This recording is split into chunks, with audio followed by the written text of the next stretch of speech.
Protect your DNA. BioPQQ can promote formation of new mitochondria. Infowarsstore.com. This is Jakari Jackson for Infowars.com. There's been a lot of talk about guns in the country recently because of the recent shootings, and now people are even asking the questions, what are you going to do next? Ban toy guns? Well, that's exactly what they want to do in the state of New York. The New York Attorney General has come out. He says places like Walmart, Kmart, they need to stop selling these devilish toy guns. They look like the real thing, but these guns are toys. For as little as $10, you can buy them online and in stores, even though they're illegal in New York. Attorney General Eric Schneiderman says that stops now. Toy guns are mistaken for real guns. There could be tragic consequences. Schneiderman's office conducted an investigation that found many retailers selling prohibited toy guns online and shipping them into the state. Investigators also uncovered at least one retailer selling illegal toy guns in its stores. The state and federal law are clear. Retailers cannot put children at risk by selling toy guns that are virtually indistinguishable from the real thing. State law prohibits the sale of... So what this guy is saying, that if you sell a gun such as this, if your orange tip is not long enough, their state standard, then you're selling an illegal gun and thus putting a child in danger.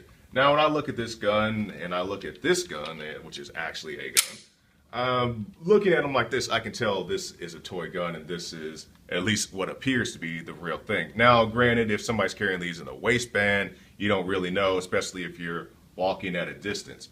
But let's take a look at some of the more recent shootings we've had in the country because of toy guns, BB guns, whatever. Cleveland police officer shoots 12-year-old boy carrying a BB gun. Walmart shopper shot dead by cops after picking up a BB gun. Cop who killed 13-year-old boy armed with plastic BB gun back on duty. And, you know, there have been adults that have been shot, but the thing that troubles me the most are the children. You know, when you see a child, even if you think it is a real gun, if you jump out and immediately shoot the child, I think there's something very wrong with that. You can try to talk to the child, hey son, can you put it down, even if you have to talk over the loudspeaker. But why I think this continues to happen is the federalized training a lot of these guys are getting, and you can see the article, DHS Supply provides shooting targets of American gun owners. And you can see the no more hesitation targets of a pregnant woman, of an old man, and of course, the little boy with the real gun. And at least on here it says a real gun. A lot of times these kids don't have real guns. They may not have a tip on them, but that should put some type of question in the officer's mind. Is this in fact a real gun? And when we talk about these situations of children getting shot, let's take a look at this Tamir Rice video. So he's out here, he's playing around with his toy gun. Officers arrive, jump out, and immediately shoot the boy dead. Now, like I said, they could have tried to talk to the child. They could have parked the car farther away, told him over the loudspeaker, can you please drop your weapon, if they thought it was a real gun. But no pepper spray, no taser, just jump out and shoot the kid dead.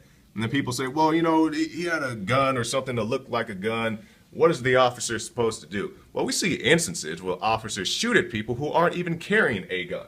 Let's take a look at this situation that happened right here in the city of Austin, Texas. A police officer was fired after he shot an unarmed man. And so, hold on, let me tell you. So this guy gets pulled over, and, you know, he's expecting to show his license and registration. So he reaches for his wallet and gets shot at by the police. And you can see it right there. What he thought was a gun, what the officer thought a gun, turned out to be the man's wallet. Completely ridiculous. You know, it's the training these guys get. They think everybody's their enemy. They think everybody is going to kill them. So if you reach for something that your wallet doesn't look anything like this at all, doesn't have the shape of this at all, you just happen to reach in a certain area, the officer opened fires. Luckily, the guy didn't get killed, and the officer lost his job because of this incident. But we need to retrain these officers and teach them that not everybody is their enemy. You can find more reports at Infowars.com.